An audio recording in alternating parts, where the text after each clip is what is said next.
Hi, everybody. Welcome back, and welcome back to Linda C. Wellness Cooking. Linda, hello, my love. How are you?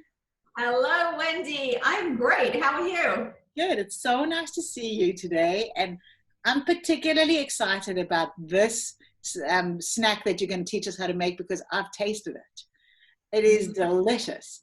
So, honey, tell everybody what is it that you're showing us how to make today?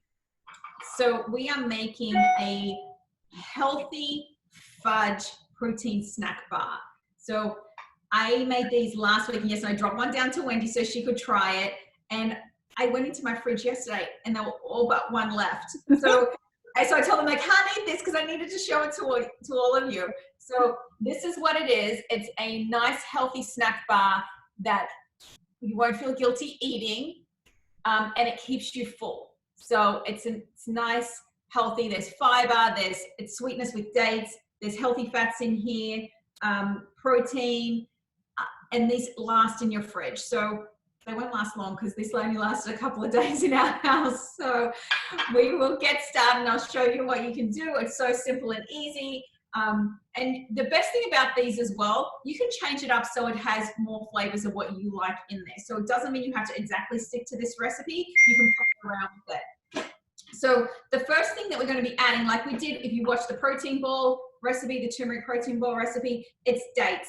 And the reason I use dates in a lot of my snack dessert type of things is it's a natural sweetness and there's a lot of fiber in here. And I know I keep talking about fiber, but it's very important. Most people don't get enough fiber in their diet. So this is 2 cups or about 8 ounces of dates. And one thing with your dates, if you've had them in your pantry for a while, they tend to get hard. So you want to soak them for a little bit. These ones I only bought last week, so they're still quite soft. But otherwise soak them for a little bit with some hot water and then drain them, and it makes it easier to pulse up. But these ones I only got last week, so they're still quite soft. So, Linda, when you say soak for a little bit, is that like an hour, 10 minutes, or how long is that? If it's hot water, you probably only need it in for like 5 minutes or so. You'll start to see them break down. I don't like it when it gets too soft because it gets too much water into them, so you don't necessarily want that. And then just drain it and pop them into your food processor. Perfect. Or even so, if you have them and they're hard and you want, because they're actually having 1 or 2 of them as a snack, and you can actually stuff, because there's a little hole in here, you can stuff like goji berries, which are a great little superfood berry to have, or a little dark chocolate in here, stuff that in, and you can actually have that as a nice snack. So if they're hard, you can't really do that, so you want to soak them a little bit, but that's another little snack tip for you. And then we want to put cashews in here. So if you don't like cashews, you can use a different type of nut. You can use almonds. These cashews, there is 3/4 of a cup in here. And I did soak these. So just before we got on here, I said, Wendy, we got to wait. I need to quickly put these into some hot water so they'll soften down a bit. And the reason I just did that was because it's easier to pulse in the food processor. But I like cashews. It's a nice source of healthy fat. And again, remember, everything that I cook, or that I'm teaching you, is every ingredient is in there for a reason. So we've got our healthy fats, our natural sweetness and fiber in here right now. And then we are going to be adding in our protein. I have here a chocolate dairy-free. It's a plant-based protein. It's pea and rice protein. And that's going to give us the protein in here that we need for it, and the chocolate flavor, which is delicious. Now, an alternative for that, if you have a different type of protein, say a vanilla protein, but you want a chocolate, you could also add in like natural cacao powder, which is high in magnesium. So that's why I'm saying you don't have to follow this exactly. You can change it up to the way that you would like it to be. And then you can't have chocolate without coconut. I absolutely love coconut. So, and this puts a really nice flavor into it. We have, and the texture of the coconut flakes in here. So we have in here 3 tablespoons of coconut, shredded coconut, unsweetened. You do not want the sweetened coconut. And then chia seeds. I have 1 tablespoon of chia seeds in here. And again, chia seeds are a great source of fiber. They're a powerhouse little seed that I sprinkle onto so many things. Like if I make a smoothie bowl, or if all my salads for years, I've always had chia seeds all over them. Another great tip for this is if you're sitting there at nighttime and you're wanting something to eat, but you're really not hungry, get some nice glass of water, put some chia seeds in there, just a small amount, like half a teaspoon, and chia seeds congeal. So it gets that gelatin around it. So if you're drinking that, it actually helps to make you full. So sometimes I'll do that at nighttime, might put a bit of squeeze of lemon in there as well, and I'll be drinking that at night. So just because I'm not really hungry, but you're wanting something, so it just takes that little edge off. Yes, like a little jelly, like a jello. Yeah. So that's like, there's the chia puddings, which we'll do that another time. So there's some great little chia puddings that are simple and easy that you can make. You make up a whole batch to have for the week. So we have that in here. That's how simple it is. I'm actually going to pulse this up for a little bit, and then there's one last ingredient. For this one, we're actually going to add some melted coconut oil. That's just to help to blend it all together, because there is a lot of powder things in here. So ignore my food processor. It's going to be very loud.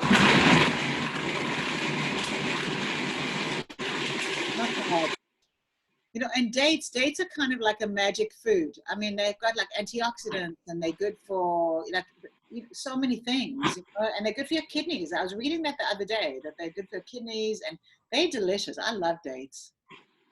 I love just popping them as a little snack. So especially if you're wanting something sweet, it's the perfect little snack to have. So you can see my blender is like jumping around here, and that's because of the ultimate.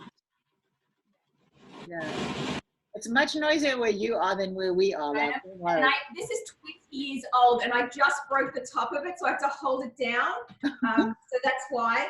And you'll want to actually open it up a little bit, so the powders come up to the top of it, and just scrape it down the edges to make sure it's all getting mixed up. And this will take a little while to do. So it will take about 5 or 6 minutes just to get all this together, because it's going to form into almost like a big dough ball, and that's what you want it to do, because we need to press it into a big square onto some parchment paper.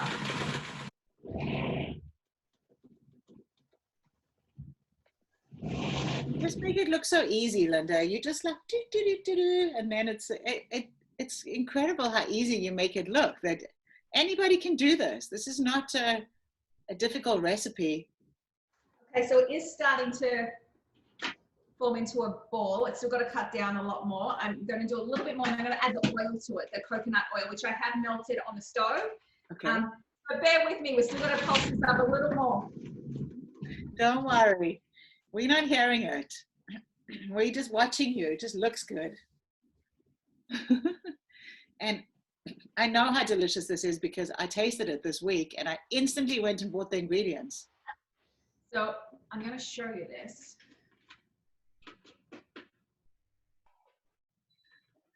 It is still going to break down more. But see how it's starting to all congeal together? That's what we want. And it's literally going to end up in a big ball. So I'm actually going to put the coconut oil into this now. And again, we're using this little fancy top that has the hole in it. If you saw the episode where we talked about pesto, about adding oil into your food processor, that's what this little hole is for. So we're going to pour it into there. That was a tip that I mean, really, at this, it was one of those things where they say, how old were you when you found out what the hole was used for in the blender? And I'm like, now? Exactly. So we're going to get this going. It is getting stuck.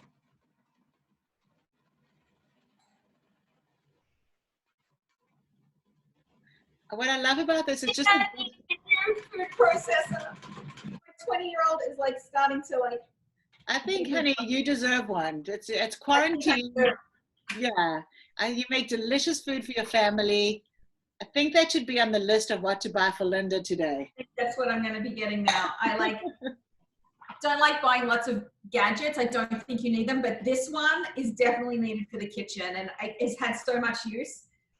So this is actually pulsed down quite a bit.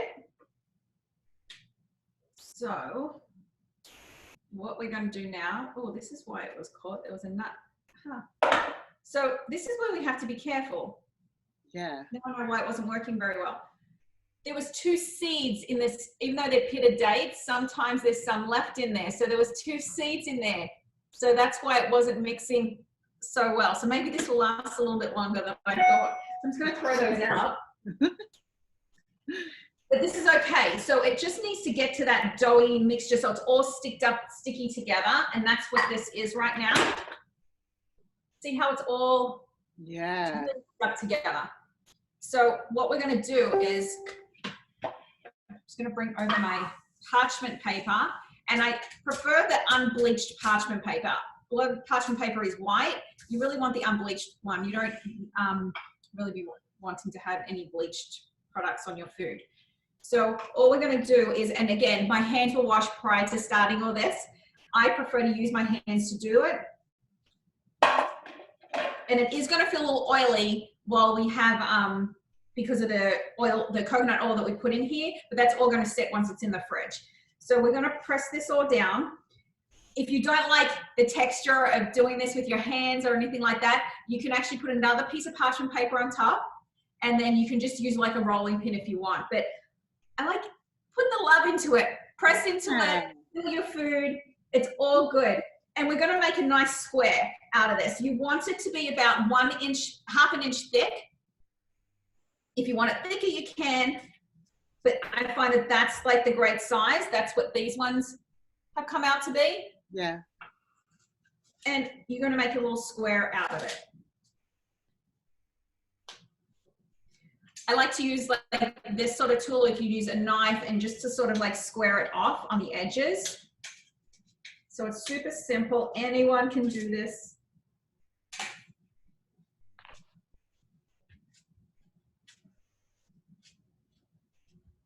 And that's it. I mean, it smells so good. Like, it looks so good, and I know how it tastes because I tried it this week and it was amazing. So that's what it's going to be. It's like just a little pancake square of this. And then all we're going to do is wrap it up and put it into the fridge. And it'll take about half an hour, 40 minutes or so. Once it gets hard, like these ones are, like this is not hard enough they can't bite into it, but it's nice and firm.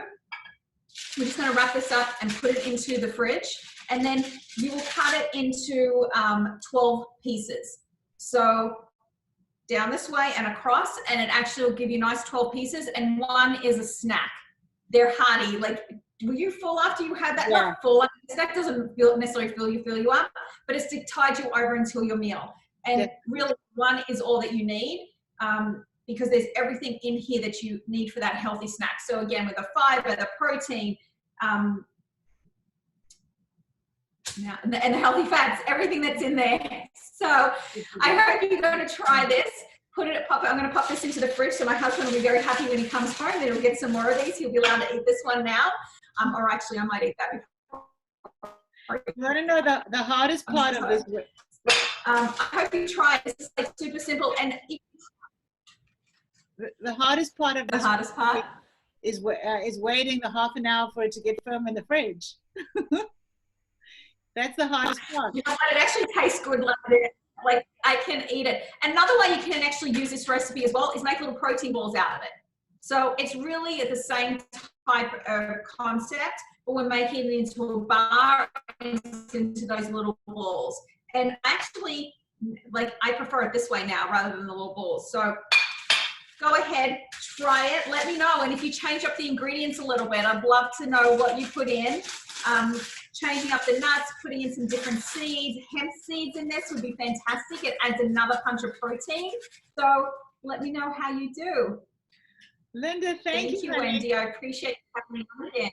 I love getting your recipes because I can make them. They're simple, easy, and delicious. Everybody, you got to try this because it tastes like fudge.